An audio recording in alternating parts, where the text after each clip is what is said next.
მოგესალმებით, გიბრუნდებით ახალი ვიდეოთი, როგორც იქნა ამდენი ხნის მერე, ერთი თვის მერე ვდება ახალ ვიდეოს. ბოლო ვიდეო დავდა UFC ბაქოზე, მანუელ ტორეზი, რაფაელ ფიზიევი, სადაც რამდენიმე ანდერდოგი გაიწურა, აბუს მაგომედოვი, კანოფლი, რაფაელ ფიზიევის ბოლო საათებში ანდერდოგი გახდა და ხო, ერთი სიტყვით, კარგად გაიწურა ეგ ქარდი, მის მერეც რამდენიმე ქარდი იყო და მშვენივრად წამოვიდა, უბრალოდ ვიდეოების დადება ვეღარ მოვახერხე და Instagram-ზე სტორიში ვიდეოებდი ხოლმე UFC-ს პოსტერზე, პოზიციურად კიდე ძალიან კარგად, აი მეტი კარგად რა შეიძლება ისე მოდიოდა ხოლმე რა. ეხლა უბრალოდ ყველა ივენთის პოზიციურ შედეგებს არ განახებთ, უბრალოდ აი UFC Apex-ის ქარდის შედეგი ამოვარდება, ერთ-ერთ ადამიანს გაუგზავნა ეს პოზიციები, რომელმაც აიღო და 1500 წამოვიდა ერთი სიტყვით რა. ხო, ეს ლოგ პოზიციები იყო UFC Apex-ის, უბრალოდ ამ ადამიანს სალკილდი დავამატებინე და სალკილდის ნაცვლად მქონდა ტიმლერის დაბლ შანსი რა, KO 2 პოინტი, სადაც UFC Apex ქარდზე წამოვიდა. ყოველ შაბათს კრავ ხოლმე დაახლოებით 3 ბილეთს, სადაც არის 5-6 პოზიციები და 5x-მდე იკვრება ხოლმე. ყველაზე კარგ შემთხვევაში ჯერჯერობით 2-2 მოდის ხოლმე რა. UFC Oklahoma City-ის ქარდზე წამოვიდა 2, UFC Abu Dhabi-ის ქარდზე წამოვიდა 2. და ერთი სიტყვით კარგად მოდის ხოლმე პოზიციები. თუ გინდათ რომ ეს პოზიციები მიიღოთ, Instagram-ის ლინკი იქნება ჩატში, ბიოში, დააჭირეთ იმ ლინკს და შემოვიდეთ Instagram ჩატში, გაიგებთ თუ როგორ შეიძლება მიიღოთ ჩემი პოზიციები. უბრალოდ ცოტა იჩქარეთ, თორე ლიმიტი უკვე მეორე ჩატით შევქმენი, ორი ჩატი გვაქვს რა. ერთგან არის 250 ადამიანი, მეორეშია 200 ადამიანი და მეორესაც დაიდება ლიმიტი მალე, იმიტომ რომ ბევრი ადამიანი შემოდის ხოლმე. ხო, ეხლა გადავიდეთ UFC 330-ზე. პრელიმები იწყება 2:30-ზე და ცუდი დრო არის ჩვენში რო დარჩეს, მაგრამ რა ვქნათ. თუ არ ვწები ამის მერე UFC მაკაუა და ჩვენ დროზია და აღარ მოგვიწევს ღამისთანება. არა. ამის შემდეგ ქარდი არის გრეგორი როდრიგეს და ენტონი ჰერნანდესი. ხო, მოდი გადავიდეთ UFC 330-ზე. პრელიმები იხსნება ჯერემია უელსი, მიკტიბეკ, ოროლბაის ბრძოლით. ოროლბაი არის ლოქი. 1100-ით არის ფავორიტი და ეხლა ჩემი ფიქრი არაფერს არ წვეთს. თან პოზიციურადაც აი ოროლბაის ყველანაირად შეუძლია გამარჯვება და ესე რომელი ავიღო არ ვიცი.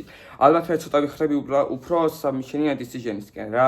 გონია რომ ჯერემი უელსის გადაყვანა შეძლებს, მე უელსის ბოლო ბრძოლა გორინბოსთან არ მომეწონა, ასაკში არის იღლება, გორინბოსთან ცუდი სკრამბლები ჰქონდა და ქულებს კარგავდა, პოზიციებს კარგავდა რა.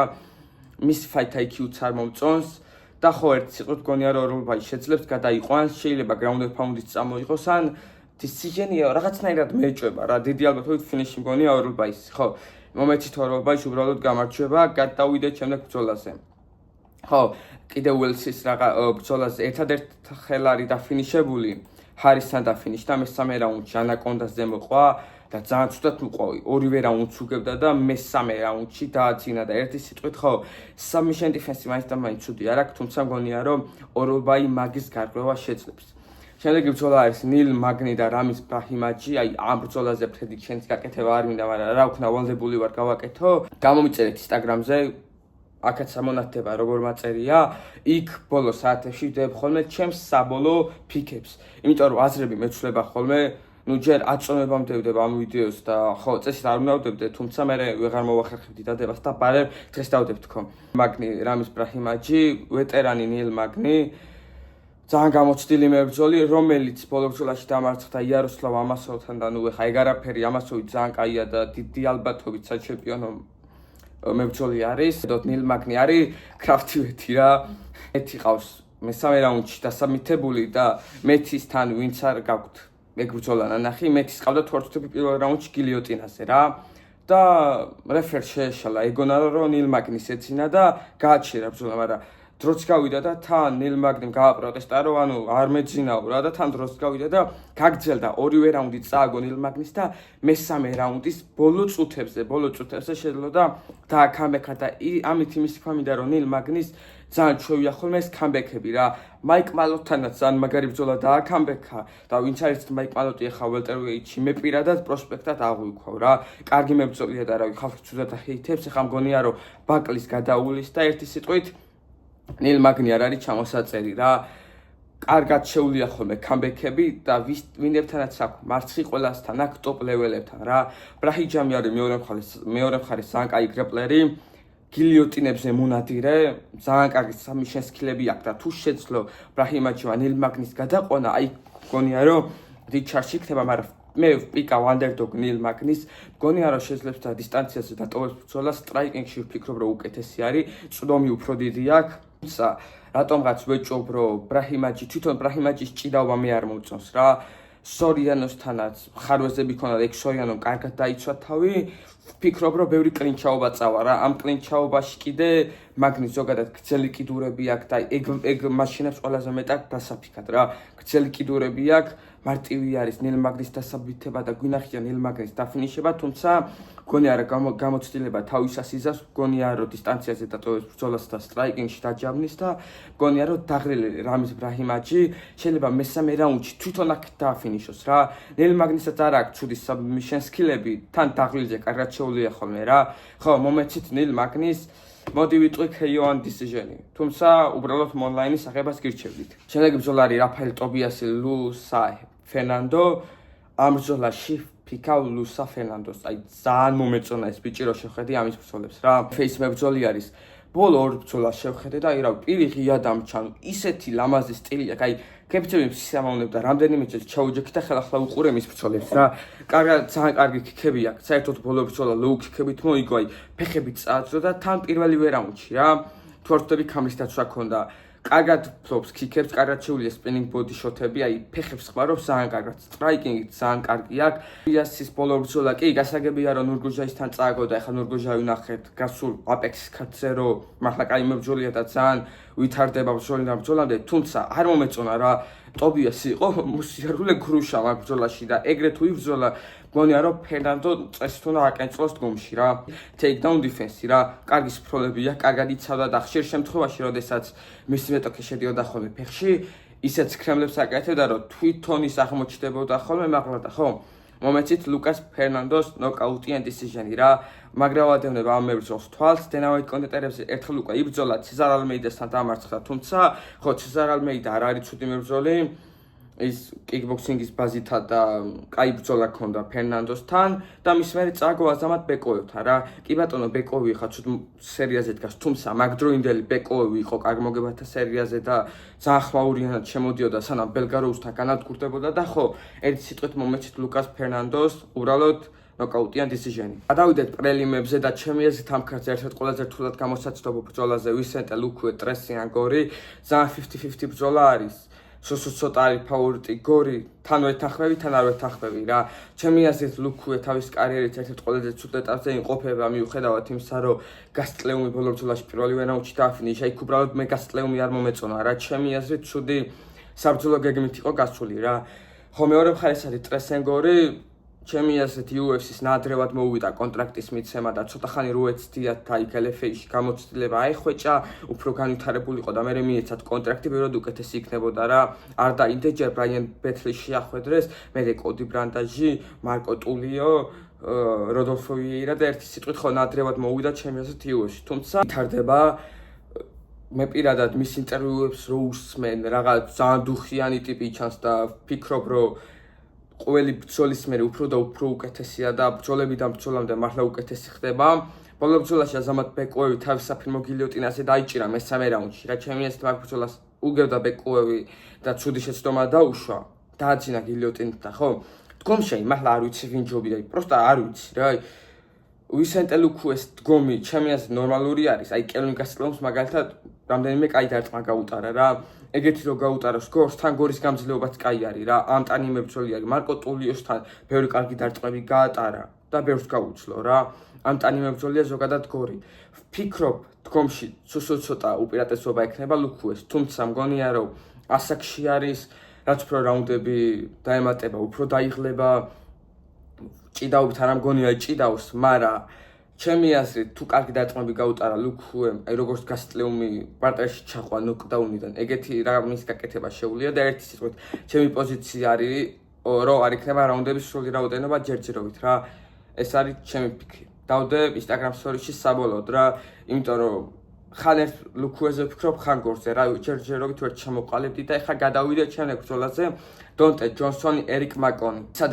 ვინც ადევნებთ ეხლა ჩემ Instagram story-ს თვალს დაწერეთ კომენტარებში, აი ამ ბრძოლაში ვინ უნდა დავპიკო. და ამ ბრძოლაში ვპიკავ ჩემ GOAT-ს. მე ბევრი GOAT-ი მყავს და ეხლა კომენტარებში ნუ დამიწერთ ყოველ მეორეს GOAT-ს ეძახიო. აფასებელი მებრძოლი არის. როდოლფო ვიეირასთან ჰქონდა 3-60, როგორც მახსოვს მაგდენი ჰქონდა, ისე მარტივად გაიწურა. მაგის decision-ი გავწურე, ისე კარგად გავწურე, ისე რომ ვერ ხვდები ესეთი ანდერდოგი როგორ არის ჯონსონთან რა. ბოლო ბრძოლა ვინც უყურეთ კოდი ბრანდაში, ანუ მოგეწონათ? კი, კოდი ბრანდაში ძალიან კაი მებრძოლია ჩემი აზრით, არ მაინტერესებს მისი რეკორდი. კი, მართალია რომ წაგებები უკვე კოდი ბრანდაშის მოგებებს ეწევა, თუმცა ჯონსონი არის ჩემი აზრით პირველი რაუნდის კაცი რა.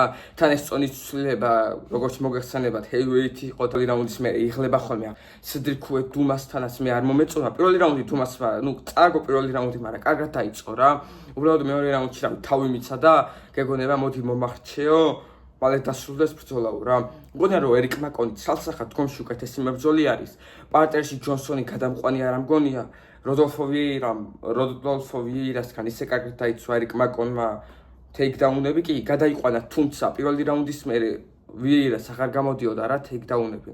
დგომში მგონია რომ მაკონი უკეთესი არის, თუ არ ვწდები წუთომში უპირატესობა აქვს, რომ პირველ რაუნდს ერიკი გაცდეს რამენაირად, თან კლინჩები ექნება ბევრი, დარწმუნებული ვარ მაგაში და მგონია რომ მესამე რაუნდს გაწურავს და 29-28 წამოიღებს. ან შეიძლება დაღლილი დონტე ჯონსონით დააფინიშოს კიდევაც რა. ეს რაღაცნაირად კარიერულად არ გამომართლა იქ და გამომდინარე რომ UFC-ში შესვლისთანავე მიცეს რუზიბოევი და რუზიბოევი ძალიან კაი მებრძოლი არის. UFC-ში ერთი წაგება აქვს მხოლოდ ხუაკინ ბაკლისთან, მერე მიცეს კოდი ბრანდაში და ისე როგორი დამთხოვა რომ ორივე მებრძოლმა კოდი ბრანდაში მოუგო split decision-ი. მერე მიცეს სუსურკაივი და სუსურკაივი მართლა კაი მებრძოლი არის მიუხედავად იმისა რომ მე არ მომწონს და ბოლო ბრძოლაში ვიეირა 29-28 დაამარცხა. მე პირადად ბოლო ბრძოლაში მომეწონა. თან გასათვალისწინებელია რომ ძიმე ნოკაუტით ამბრუნდებოდა და ერთისოდ კარგი პერფორმანსი აჩვენა რა. მომეცით ერიკ მაკონის ნოკაუტი ან decision, თუმცა სარისკოპიკი არის. დასაბეთად ჯერჯერობით მე ვერ გაურისკავდი. დავიდეთ პრელიმების ბოლო ბრძოლაზე ჩიდინ ჯოკუანი და იოელ ალვარეზის ბრძოლა. ამ ბრძოლაში ვპიკავ იოელ ალვარესთან, მაგრამ ჯერა მისი.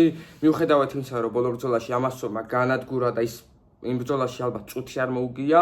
ხო, ამასოვი კაი მებრძოლი არის, კიდევ ერთხელ ვიტყვი და მასთან მარცხი დიდად არაფერს არ მაძლევს ცუდი თვალით. იოელ ალვარესი ჩემი აზრით ამ ქარდის დიდი ალბათობით ლოქი არის. ყველანაირად შეუძლია ჩიდინ ჯოკუანის დამარცხება, შეუძლია TKO-ც, შეუძლია ნოკაუტით, შეუძლია submission-ც და შეუძლია decision-ც რა. ვფიქრობ, დგომშიც უკეთესი არის, ჭიდაობითაც უკეთესი არის. ესე როგორც ასეთი ალვარესი არ ჭიდაობს ხოლმე, უფრო დგომში ბრძოლობს ხოლმე რა. თუ თავის მეტოქე იწყებს ხოლმე ჭიდაობას, ესეც მერე ყვება ხოლმე გრეპლინგის გაცვლებში რა. ხო, ერთ სიტყვით მგონია რომ ალვარეზი შეძლებს და ჯოკუანს დაამარცხებს რა. პოზიციურად არ ვიცი მართლა როგორ მოუგებს, უბრალოდ მონლაინის აღებას გირჩევდით. გადავიდეთ მეინზე, ედსონ ბარბოს და ესტებან რიბოვიჩის ბრძოლაზე. გავიდეთ უკვე მესამე ლოქზე და ესტებან რიბოვიჩი ჩემი აზრით არის ლოქი. ედსონ ბარბოსას გადაულის წესით დარიგით. რავი, დიდი ალბათობით ედსონ ბარბოსა ამ ბრძოლის მერე, რავი, მის ადგილას მე ხელთათმანებს მოიხსნიდი და დავყრიდი რა. საკმარის გააკეთა თავისი თავი მაქსიმალურად გაწურა ამ ორგანიზაციაში და MMA-ში. დატოვა თავისი სახელი, კარგი ბევრი დასამახსოვრებელი ბრძოლა გვაჩვენა და რეზიუმში ბევრი კარგი ადამიანი უწერია, თუმცა ჩემი აზრით დრო არის დატოვოს კარიერა, საკმარის გააკეთა მართლა.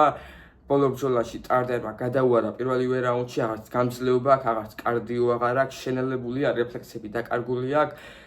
თან ის არის ცუდი რომ ესტებან რიბოვიჩი მიცეს, რომელიც ჩემი აზრით სტილისტიკურად ცუდი ბრძოლა არის იმ კუთხით, რომ ორი ვერცხლოვნად სტრაიკერი არის რა. მოჭიდავე რო იყოს, კიდე ხო რაღაც გასფროლავდა, რაღაც დგომში ექნებოდა შანსი, მაგრამ რიბოვიჩი მგონია რომ წესი დგომში გადაულის რა. წესით უნდა დააფინიშოს. თან პირველი ტარდერთან იმ ბრძოლის მერე, ანუ უბრალოდ ანტანობა საშილად ქონდა დაკარგული რა. პირველივე დარტყმებზე კონდიციები დაკარგა ძალიან დაზიანდა და ხო მომეცით ესტებან რიბოვიჩის ნოკაუტიან decision-ი რა. რიბოვიჩი ძალიან ბევრს მოუგებს, იქამდე სანამ არ შეახვედრებენ ჩემი აზრით არ შეახვედრებენ მოჭიდავეს რა. აი გამროტმა როგორც ახოხიალა ორივე რაუნდი. და სხვათა შორის გამროტი მანდ პოზიციებში მქონდა გამროტის გამარჯვება აღებული. დავიდეთ შემდეგ ბრძოლაზე მასურ აბდულმალიკი და დასტინის ბრძოლა. ამ ბრძოლაში ვპიკავ მასურ აბდულმალიკს. ჩემი აზრით დგომში ჯობია, კი ნელი არის და რაღაც ხარვეზებია აქ, აი მაგალითად ნიკლეინთან ბრძოლას რო უყუროთ, პირველ რაუნდში ისეთი ბექფისტი გაატარა, თუ იდაყვიყო, აღარ მახსოვს რა. იქ კლეინს ძალიან ცოტა იკლა და დააფინიშებდა რა. აქ ხარვეზები, თუმცა ჩემი აზრით ბელგაროუსთან მარცხის მერე განვითარდებოდა, აი კარგი გამოცდილება იყო. ბელგაროუს ხوارე ხუმრებით ზამშუნიერი სტრაიკერია და ჩემი აზრით იმასთან მარცხი კარგად მიცემდა განვითარების საშუალებას რა. მგონია რომ დასტინს წესი დგომში აჯობებს და დასტინის გამძლეობა, ცუდი გამძლეობა არ აქვს ბოლო ბრძოლაში მაგალითად გასტლეუნთან კაი დაწყები აიტანა, კი ნოკდაუნშიც იყო რამდენიმეჯერ რუზიბოევთანაც კარგი ანტანობა აჩვენა, თუმცა გაცვლებში სადღაც დაიცემა, გასფროლავს, სუჩოულებრივად დაიცავს და ხო, ერთი სიტყვით მგონია რომ დასტინი ამათ ჩაფით გაწირეს რა და დიდი ალბათობით ეს მისი ბოლო ბრძოლები არის UFC-ში. მგონია რომ დგომში უკეთესი არის მანსურ აბდულმალიკი, ხოლო ჭიდაობით მგონია რომ არ მიცევს ჭიდაობის საშუალებას რა. რაღაც მომენტები ექნება კლინჩით, მიაწვება ხოლმე, თუმცა მგონია რომ შემოუტრიალდება და ხო, დასტინს დიდი ალბათობით გათიშავს რა. ბრძოლა არის ჯალენ ტარნერი, კაუე ფერნანდესი. აქ ვინ დავპიკო გართხმაში არა ვარ, ვაიმე. ტარანტულა ავიღო თუ კაუე ფერნანდესი. ვერ ჩამოყალიბდი ჯერ, იმიტომ რომ ეხა ტარანტულა, მაგრამ ევასება, აი ძალიან კაი მებრძოლი არის რა. როგორც იცით, UFC-დან წასული იყო, საერთოდ MMA-დან წავიდა 1 წლის წინ. უბრალოდ აი ხალისი აღარ ქონდა რა ბრძოლების და მე Instagram-ზე წერდა რომ ქრისტიან რელიგიური გახდა, თავისი თავი იპოვა და დაბრუნდა UFC-ში რა. ეცონ ბარბოზას გადაუარა პირველივე რაუნდში და ეხლა მისი მეორე ბრძოლა კაუე ფერნანდესი რა. აი აქ ერთადერთი რაც მაფიქრებს ჩემი აზრით სტრაიკინგი ტარნერი ბევრად უკეთესი არის რა. უბრალოდ აი კაუე ფერნანდეს აქ ქიქების ტრიკი რა. და ტარანტულას ეხა მის ფეხებს შეხედეთ პროსტა როგორი წვრილი ფეხები აქვს და აგრო ფერნანდესმა მძიმე ლოუ-ქიკები გაუტარებს დგომს გაუფუჭებს რა და დგომს თუ გაუფუჭებს რა თქმა უნდა სტრაიკინგშიც ფერნანდესი აჩვენებს და აი არ ვიცი რა გადაწყვეტილება მიმიღო რა მეორე მხარეს ტანეს წვდომში უპირატესობა აქვს და მგონია რომ კარგად ახერხება ხოლმე ბოდიშოთების ცხოთა შორის მგონია რომ დისტანციაზე დატოვებს და გაცვლებში მოუგებს, თუმცა კიდევ ერთხელ აი კაუე ფერნანდესის ქიქებს რა უყვარ ვიცი რა. ხო, ერთი სიტყვით, ამ ბრძოლაზე ალბათ ჩემი პოზიცია იქნებოდა 1.5 მეტი და 2x სხვათა შორის მაგ პოზიციას კარგი არის. თუმცა ესე როგორც გამარჯვებული ჯერ მართლა არ ვიცი რომელი დავპიკო რა. ბოლო საათებში ჩემი Instagram story-ში დავდებ აბსოლუტურად ყველა ბრძოლაზე. ჯერჯერობით ჩემი პოზიცია არის 1.5 მეტი, ანუ ბრძოლა მივა მეორე რაუნდის ნახევრამდე და გადავიდეთ კომენტზე სადიტულო ბრძოლაზე მაკენზი დერნი გილიან რობერტსონი ამ ბრძოლაზე ლაპარაკი ისე მაგრამ ეზარება ისე რომ მოკლედ გეტყვით რა მგონია რომ მაკენზი დერნი გაიმარჯვებს სუსუ მცირედ არის ფავორიტი ვფიქრობ დგომში უკეთესი არის მაკენზი დერნი ესე როგორც ერთსულოვნად სტრაიკინგში ჯობია ორივე გრეპლერი არის თუმცა რო დააყენო ეს ორი მებრძოლი სტრაიკინგში მგონია რომ მაკენზი დერნი უკეთესი არის ხოლო რაც შეეხება ჭიდაობას ესე როგორც თავისუფალი ჭიდაობა დრო ავიღოთ, ჩემი აზრით რობერტსონი უკეთესი მოჭიდავია, თუმცა არის გილიან რობერტსონის მთლიანი ბრძოლის გეგმა არის ის, რომ შევიდეს ფეხში გადაიყვანოს და იქ ground game-ით კონტროლი წამოიღოს ან submission-ი ან ground and pound-ი, რაც ჩემი აზრით დერნისთან არ გამოუვა იქიდან გამომდინარე, რომ კარგი გადაიყვანა, თუმცა იქ მერე პარტერში მოუწევს მისი გაკონტროლება, რაც რთული არის რა. ჯანდირობა მაგალითი მოვიყვანოთ მაგალითად მგონია რომ ქვემოდან ბევრ საფრთხებს შეუქმნის მაკენზი დერნი და არ მიცემს იმის საშუალებას რომ ქულები აგროვოს რა მგონია რომ პოზიციურად პარტერში პოზიციურ ცვლილებებს დერნი კარგად გამოიყენებს არბარებიდან გამომდინარე პოზიციები შეიცვლება ხოლმე სკრემბლებს გააკეთებს და მგონია რომ რობერტსონი გადაიყვანს თუმცა რაუნდის ბოლოს დერნი იქნება ხოლმე ზემოთ და ქვემოთ იქნება გილიან რობერტსონი რა ხო დასაბეთად მე მაგალითად არც ერთი საღებას არ ვაპირებ იმიტომ რომ ეს ბრძოლა საერთოდ არ მაინტერესებს და ხა გადავიდეთ ნამდვილ ბრძოლაზე მე ივენთ ისლამ ახაჩევი იან მაჩედოგარი რა რაც არ ვაპირებ ჩემი აზრით ისლამი არის ლოქი მაგრამ ეხლა რა დავფიქრდი რა ხამზა ჩხმავი ლოქია თქო ილია ლოქია თქო და ისლამი ლოქია თქო რა ხო, კაი, ერთ სიტყვით ისლამ ახაჩევის გამარჯვება მგონია, ვფიქრობ შეძლებს მის გადაყვანას ფიზიკურად დაჯაბნის დარსი, გაიჭრება ვითომ დარსი. ხო, თან კიდე ერთი ის არის, რომ ჩემი აზრით ესე როგორც ფიზიკურ სიძლიერეში, ანუ იანგარი ბევრს არ იკლებს რა. 4 თუ 5 კილოს იკლებს და მანდაც უპირატესობა არ ექნება რა. იანგარის სიმაღლეში და წვდომში რა. მგონია რომ საწყის რაუნდებში ისლამი აუცილებლად გადაიყვანს. შეძლებს რაღაც დონეზე მის გაკონტროლებას, ყველაზე კარგ შემთხვევაში ისლამი დაასაბმითებს, ან კაი თუ გაუძლო სიტყვაზე საწყის რაუნდებში ფინიში იანგარი, საჩემპიონო რაუნდებში იქ უკვე ისლამის საქმე ცუდად იქნება, მაგრამ მაინც მგონია რომ თუ მივიდა საჩემპიონო რაუნდამდე ბრძოლა, საწყისი 3 რაუნდი მოპარული ექნება ისლამს რა. decision-ამდე თუ მივა გაიწურება 42-47-დან ისლამი ნადრევად დააფინიშებს, ხო? ჩემი ფიქრი არის ისლამ მახაჩევის submission-ია decision-ი რა. უბნებით. ისლამ მახაჩევის შემჩნეველი არის მხოლოდ და მხოლოდ მაიკლ მორალესში და ჩემი goat-ი შონ ბრეიდი. აი შონ ბრეიდს როგორ აი იცი აი საოცრებო მატჩაპი არის ისლამ მახაჩევის შონ ბრეიდი რა. აი შონ ბრეიდი ჩემი სტილისტიკურად ყველაზე ცუდი ბრძოლა არის მორალესის მერე ისლამისთვის. ხო ეს არის ჩემი ფიქრები, გამოიწერეთ არხი და ლაიქეთ ვიდეო, ნახვამდის დროებით.